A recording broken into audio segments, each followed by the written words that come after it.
नमस्कार, वंदे मातरम। मैं बलदेव राजपूत, दुर्ग, छत्तीसगढ़ से। आज हम लोग बात करने वाले हैं फर्स्ट मीन वैल्यू थ्योरम और लैग्रांज थ्योरम के सेकंड टाइप के बारे में। इससे पहले हमने जो फर्स्ट टाइप किया था उसमें उसका जो लिंक है वो मैं आपको डिस्क्रिप्शन में दे दूंगा। अगर उस क्वेश्चन देखिएगा, लैग्रांज के थ्योरम के दो टाइप होते हैं। पहला टाइप होता है जिसमें इंटरवल ए बी दिया हुआ रहता है, वो मैं पहले ही आपको पिछले वीडियो में बता चुका हूं। आज हम लोग जिस टॉपिक पे बात करने वाले हैं वो है लैग्रांज का second type. Second type means जिसमें इंटरवल जो है वो ए बी नहीं दिया रहेगा। तो चलिए आज का टॉपिक शुरू करते हैं। तो देखते हैं, ये क्वेश्चन आता है आपका, प्रथम मध्यमान प्रमेय या लैग्रांज प्रमेय का सत्यापन कीजिए, निम्नलिखित फलन दिया गया है। मतलब कोई भी आपको एक फंक्शन दिया गया है, अगर आप इस फंक्शन को ध्यान से देखें तो आपको पता चलेगा कि इस पर कोई भी जो लिमिट है या दूसरे शब्दों में कहें कोई भी इंटरवल नहीं दिया गया है। तो इस टाइप के क्वेश्चन को कैसे सॉल्व करते हैं? सबसे पहले अगर आप जीवन में कुछ भी नहीं कर पाए तो कम से कम इतना कीजिएगा, गिवन दैट लिख के क्वेश्चन को लिख दीजिएगा। उसके बाद क्या करना है, आपको एफ ऑफ एक्स को जीरो के बराबर लेना है। जैसे F of X is equal to zero, तो हमने वैल्यू लिया हुआ है जो हमका क्वेश्चन है, x cube minus 3x square minus x plus 3। अब इस पूरे वैल्यू में अगर आप ध्यान देंगे तो फर्स्ट और सेकेंड टर्म से हम निकाल सकते हैं एक्स स्क्वायर। तो एक्स स्क्वायर अपन कॉमन निकाल लेंगे, हो जाएगा एक्स माइनस 3। सिमिलरली यहां से मैं -1 कॉमन निकाल लूंगा, आ जाएगा एक्स माइनस 3। अब अगर आप ध्यान दें तो इन दोनों वैल्यू से हम लोग निकालेंगे एक्स माइनस 3, अंदर बचेगा एक्स स्क्वायर माइनस 1।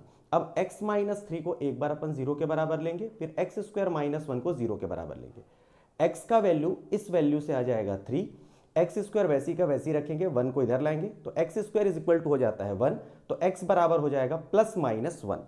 इस तरह हमको एक्स की तीन वैल्यूज मिलेंगी, पहला वैल्यू -1, दूसरा वैल्यू +1 और तीसरा वैल्यू +3। अब हमको करना यह है कि जो सबसे छोटी वैल्यू रहेगी, जैसे यहां पर सबसे छोटी वैल्यू है -1, तो जो सबसे छोटी वैल्यू रहेगी उसको हम ले लेंगे a, और जो सबसे बड़ी वैल्यू रहेगी उसको हम ले लेंगे b। तो यहां पर x की वैल्यू आ जाएगी -1 और b की वैल्यू आ जाएगी +3। अब देखिएगा, इक्वेशन नंबर 1 पे हम क्या करते हैं, x बराबर a लेते हैं।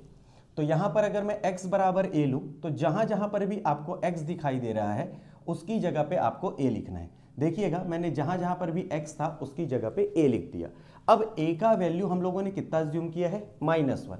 तो यहां पर भी x की जगह a की जगह -1, यहां पर भी a की जगह -1, यहां पर भी a की जगह -1 और यहां पर भी a की जगह -1।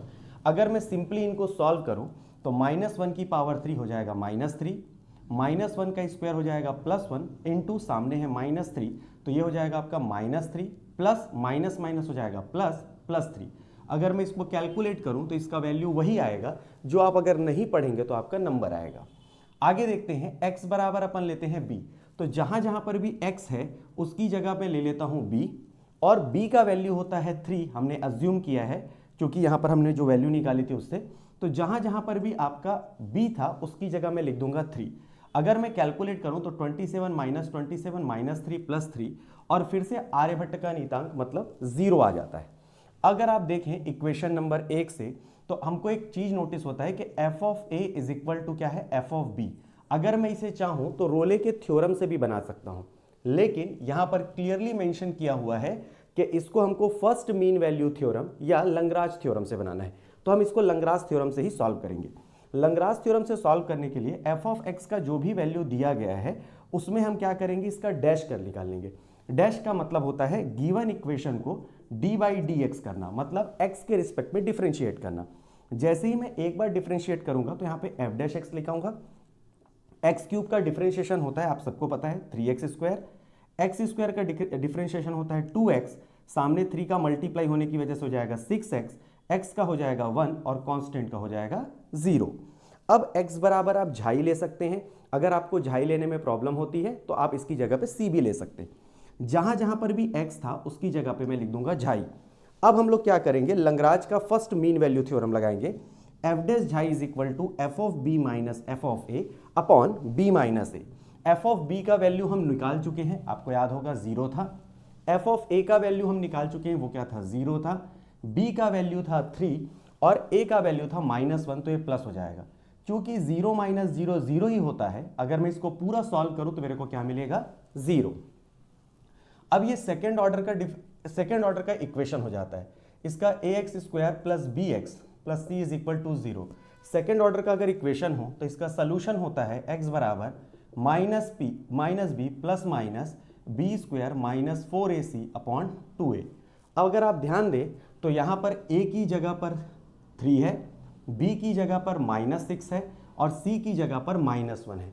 तो इस फॉर्मूले में b की जगह पे मैंने -6, a की जगह पर मैंने 3 और c की जगह पे मैंने -1 लिखा है। अगर मैं इसको पूरा कैलकुलेट करूं तो माइनस माइनस प्लस, -6 का स्क्वायर हो जाएगा 36, अगर मैं इसको कैलकुलेट करूं तो +12 अपॉन 6। अगर 6 को मैं 6 के साथ सेपरेट कर दूं और इसको अगर कैलकुलेट करूं तो ये हो जाता है आपका 48 को अगर मान लो मैं करूं तो 4 बाहर निकाल दूं तो 4 इंटू √3, 4 से 6 को मैं काट दूंगा, काटने के बाद जो वैल्यू आएगी झा is equal to 1 plus minus 2 upon √3। √3 का वैल्यू होता है 1.732। मैं अगर इसको कैलकुलेट कर लूं तो आ जाता है वैल्यू 1.15। अब हम क्या करेंगे, एक बार प्लस साइन लेंगे और एक बार माइनस साइन लेंगे।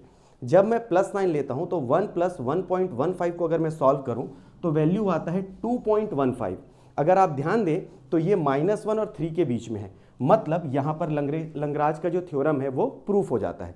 सिमिलरली जब मैं माइनस लेके सॉल्व करता हूं तो मुझे वैल्यू मिलती है 0.15, मीन्स ये वैल्यू भी -1 और +3 के बीच में है। तो अगर आप ध्यान दें तो मैंने जो वैल्यू लिया था, a का वैल्यू -1 और b का वैल्यू 3, जब मैं इसे लेके इसे सॉल्व करता हूं तो मुझे जो दो वैल्यू मिलती है वो -1 और 3 के बीच में मिलती है। मुझे f ऑफ a का भी वैल्यू मिलता है, f ऑफ b का भी वैल्यू मिलता है।